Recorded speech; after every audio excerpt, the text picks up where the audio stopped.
Welcome to kinser'skeep. Let's talk whiskey sours. Many of us have had different variations of this classic cocktail, but before we talk whiskey, what's a sour? Sours are a classic cocktail family, also spin-offs from the classic punch family. Sours got their name from being generally more tart than sweet and consist out of sugar, citrus, and spirit. Sound familiar? That's because many popular drinks today are at their core sours. Think margaritas, daiquiris, lemon drops, and Cosmos. Sours are not just tasty, but have also been used by sailors to fight scurvy at sea. While early recipes of the sour contained rum, gin, or brandy, it wasn't until later that bourbon made its way into the mix. So, when did the whiskey sour we know today begin to steal the scene? Well, from around the 1860s to the 1960s, this cocktail was one of the most popular in America, with an excerpt from the Atlanta Daily Constitution in 1879 stating, "When American meets American, then comes the whiskey sour." Now, some say a ship's steward, Elliot Staub, invented the cocktail in Peru in the 1870s. But a decade before that, in 1862, in the Bartender's Manual by Jerry Thomas, he already offered a whiskey sour recipe that was garnished with berries. And on the following page, there's an egg sour recipe that uses brandy. No wonder egg whites made their way into sours alongside bourbon.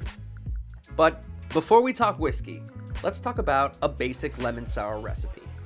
So a standard lemon sour uses 3/4 of an ounce of simple syrup, 3/4 of an ounce of fresh squeezed lemon juice, and 2 ounces of any spirit. Add ice, shake that up, and strain it in a coupe or a rocks glass. And if you're looking for a less sweet or more tart cocktail, just dial down that simple syrup to 1/2 ounce. Now, if we're making a whiskey sour with no egg white, just use that same recipe, using bourbon as your spirit, and add, maybe a dash or 2 of Angostura bitters into your shaker before you shake. Add copious ice, medium shake for 5 to 10 seconds, and once again strain in a coupe or in a rocks glass. Sorry, coupe enthusiasts, I prefer drinks on ice. And now for a note on eggs. Look, I know not everybody likes egg whites, or even eggs in general, or can even have them. But if you can have eggs, I can't recommend using them enough in your cocktails. It really is worth the extra effort. That said, I use 2 different methods when dealing with egg whites, or the vegan alternative of chickpea water, also known as Aquafaba. So, pick whichever one works best for you. Method 1 involves the dry shake. Check the video link in the description below for that technique. I start with 1/2 ounce of egg whites or an ounce of Aquafaba in the shaker. I then add 3/4 of an ounce of simple syrup, 3/4 of an ounce of lemon juice, and I seal the shaker and shake with no ice. I do not put the spirit in with the other ingredients during this dry shake because I find that it really softens the booze from all that shaking, and I really want to taste the bourbon more. Now, after I dry shake, I then add 2 ounces of bourbon whiskey, ice, and medium shake for around 5 seconds before straining into a coupe. Garnish with Angostura bitter hearts or swirls or whatever you can come up with. It looks gorgeous in a coupe or even a sour glass, but this cocktail deserves to be kept cold constantly. Having sips of warm egg white from a neglected coupe glass is just no fun.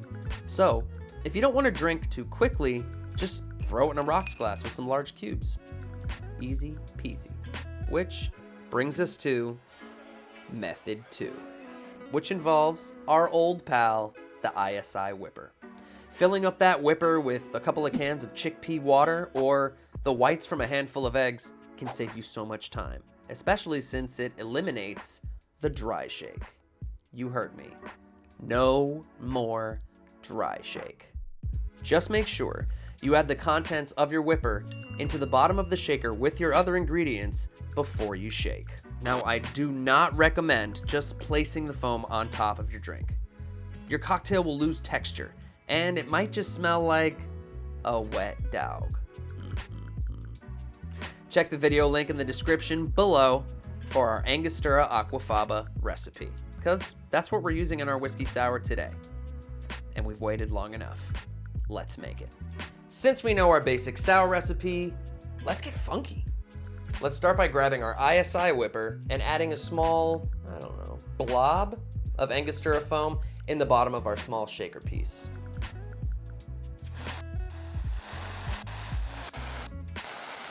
Whoa. Oh, by the way, if you know a better name for it than blob, feel free to let us know in the comments below. Whatever you call it, it should rise up about an inch from the bottom. Now, moving to marasca syrup. A lot of people neglect it because everyone's after the cherries. That's okay. I like the cherries. But we're gonna use some of the marasca syrup, specifically 1/8 of an ounce or a trusty bar spoon of the syrup, and we're gonna put it right on top. And a little goes a long way.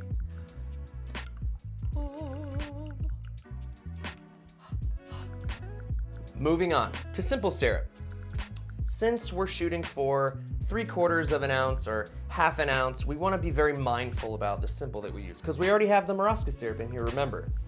So we're gonna do a short or scant 1/2 ounce pour of simple syrup right on top. Perfection. That brings us to our lemon juice. Fresh, squeezed goodness. 3/4 of an ounce, right on top.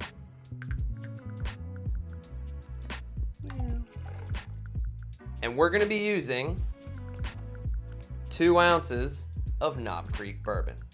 Why Knob Creek? It's kind of an easy choice for me, honestly. Not only is it 100 proof and worth every penny of the $30 that you're gonna spend on it, it's a home bar essential. It has oak, vanilla, caramel, and delicious dried fruit notes in there. It's just such a staple. Go buy it. So let's add it.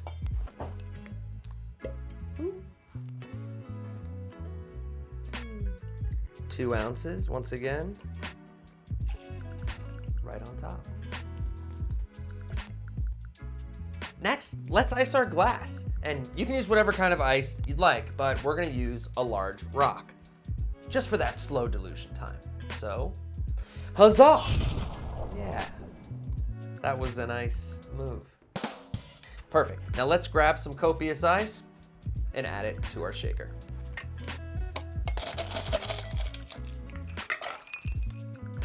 Let's put the top on and medium shake for 5 to 10 seconds.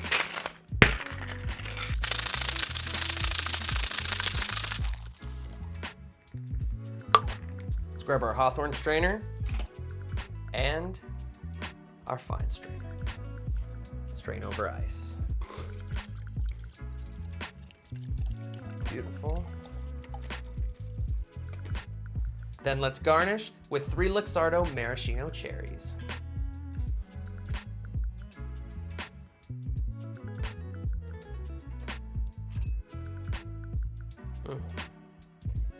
And that's a whiskey sour.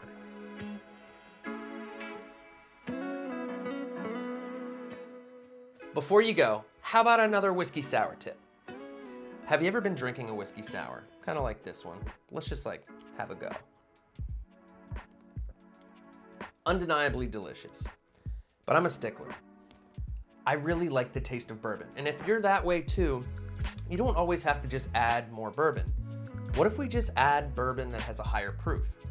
Now, Old Forester can be an extreme example. This is 128.8 proof. That's a lot, but you get a better buzz that way, and the bourbon gives more of a kick in your cocktail. So you don't always have to add. You can just swap 100 proof for a higher proof. Enjoy.